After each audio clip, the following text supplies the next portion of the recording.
समय कहीं क्या अपेक्षा करनी कहली ये जे ये वर्तमान सरकार ताको समय प्राय 20% समय अतिबाहित कर सारे आउ मात्र 80% समय अच्छी जो प्रतिश्रुति सभापति महाशय आज जो डाकी सभा बड़ प्रांगण भाव में सी प्रसाद बाबू कही सारी मुझे दोहराइवाई चाहे ना केवल ये आपण मानक सूचई देवाई चाहे अस्मितार प्रतिश्रुति दे गोटे दल सरकार को आसला ये वर्षक भितर अस्मिता को किपरि भाव से सम्मान जन आप निजे विचार करें। संक्षेप कहवाक गले ये वर्षक भितर ओडिशार अस्मिता को रक्षा करने कौन कार्यक्रम ग्रहण करा जाई नहीं। से कृषि कथा हो स्वास्थ्य कथा हो युवक मान कथा हो बा छात्र मान कथा हो बा महिला मान कथा हो कौन से ओडिशार अस्मिता को रक्षा करा जाई नहीं। 25 वर्ष 24 वर्ष धरी गोटे सरकार रहिले बहुत भाषणबाजी चलिया निर्वाचन पूर्व गत 24 वर्ष भितर सारा ओडिशा रे जो दुर्नीति जो भ्रष्टाचार चलीला ये वर्षक भितर तार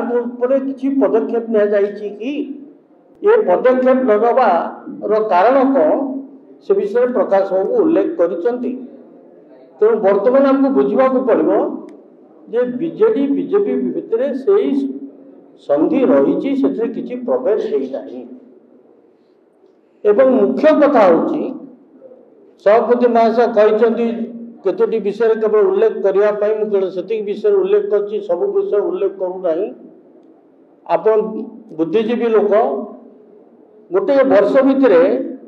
ओडिशार आय अभिवृद्धि होईची कि कमी आप निजे परीक्षा कर ये वर्षक भितर सबु विभाग खर्च जहाँ अटकल होइथिला से अटकल अनुसार खर्च होईची कि नहीं जदि न होईची माने किपरि भाव में ओडिशार स्वार्थ प्रति सजग रही सबुतर अवक्षयर सूचना आप निजे पाइपर मुझे बखाणीबार आवश्यकता नहीं ना। कृषि क्षेत्र से कहते जे 3000 कोटी टंकार कृषि सहयोग कोष प्रतिष्ठा करी प्रत्येक ब्लॉक रे शीतल भंडार खाद्य प्रतिक्रिया और रप्तानी केन्द्र प्रतिष्ठा करूँ ये कई मन पकाना 500 कोटी टंका कर्पस पांठी गठन करी झोट चिनाबादाम भली अवहेलित फसल उत्पादन वृद्धि प्रोत्साहित करूँ 5 टंकार भी कर्पस फंड या सेपरी संबलपुर गोटे कृषि विद्यालय करूँ से विषय किसी कराई पिला कथार कहते नवम रु 10वीं श्रेणी पढ़ुवा समस्त छात्र मागणा लैपटॉप दब सी कौटे भूली गले। उद्यम क्रांति योजना रे राज्यर युववर्ग को बिना सुधरे 50% सब्सिडी 10 लाख टका पर्यंत ऋण प्रदान करूँ सी सब कागज पत्र रही कि सरकारी कॉलेज रे पढ़ुवा झील मानक वैद्युतिक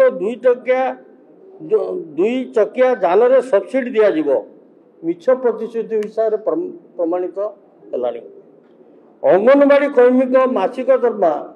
12,000 टका और सहायक मासिक दरमा 8,000 टका करूँ प्रतिश्रुति रहीगला कि आशा कर्मी को स्थानीय स्वास्थ्य मिशन अंतर्गत करी स्थायी नियुक्ति प्रदान करूँ ए वर्षक भितर से किसी सबुठ बड़ इम्पोर्टाट कथा ये आदिवासी बहुल राज्य से कहते सरकार को आसबार 1 वर्ष मध्य पेशा नियम को कार्यकारी करूँ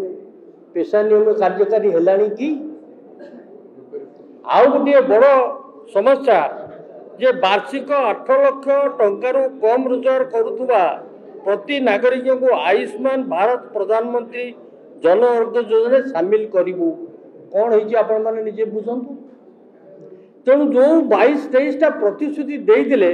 मुझे हिसाब कर देखुली प्राय 2-3टा प्रतिश्रुति कौन प्रतिश्रुति की रक्षा करा जाई नहीं। तेणु एवं जो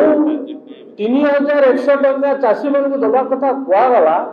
तार फायदाटा किए पाई, तार फायदाटा किए पाई मिल कल मालिक मुष्टिमय ऑफिसर एवं मंडी वाला ताको भाग करके से फायदा को पाई प्रकृत पक्षे चाषी पाखु से सुविधा सुजोग जाई नाही। ओडिशार असुविधा को रक्षा करा तो बहुत समय आपण माने देइचंती मु आपण मानकु सब धन्यवाद दूची पीसीसी तरफ सभापति महाशय को मध्य धन्यवाद दूची जे गोटे वर्ष पर प्राय 1/5 ऑफ द टाइम बयस आमर चलीगलानी सब बयस माने सरकार को बयस चलीगलानी ये गोटे वर्ष भितर ओडिशार असुविधा को रक्षा करने ओडिशार स्वार्थ जनित कार्यक्रम जहाँ करने कथा ये सरकार संपूर्ण रूपे विफल होइछि। जदि एहीपरि भाव सरकार आहरी 5 वर्ष चले ताले ओडिशार दुर्भाग्य छड़ा आउ किछि कुआ जाई पारिबो नाही। एवं जो खूब जोरे वर्तमान किंतु गोटे दृष्टि मु कहबी निश्चित भाव में सरकार से विभाग खर्च बढ़ी जाइए आडभर्टाइजमेंट खर्च बहुत बढ़ी जाए आउ कौन डिपार्टमेंट खर्च बढ़ू न बढ़ू प्रचार आडभर्टाइजमेंट खर्च निश्चित भाव में बजेट अपेक्षा अधिका खर्च हो सी केवल जमी 24 वर्ष गोटे सरकार देखिले आडभर्टाइजमेंट कथा कही कही लोक सरकारी अर्थरे भोट किणी किणी जो उपाय अवलंबन करते ये सरकार मध्य सरकारी अर्थ खर्च करी निजे तिष्ठा जो उद्यम करुँच असुविधार परिचायक नुहे यह ओडिशा स्वार्थ प्रति केवे सहायक हेब नाही। तेणु यथार्थ ए वर्ष गोटे वर्ष पर सभापति महाशय आज जो आमर प्रतिश्रुति और प्रतारणार जो चिठा बनई जो प्रस्तुत कर पीसीसी को धन्यवाद दवा संगे संगे आपण मान धैर्य को धन्यवाद दूची एवं आशा करती ओडिशार स्वार्थ दृष्टि ओडिशार अस्मिता को रक्षा करने दृष्टि आपण मैंने निश्चित भाव में सहयोग करेंगे मोर विश्वास। धन्यवाद, नमस्कार।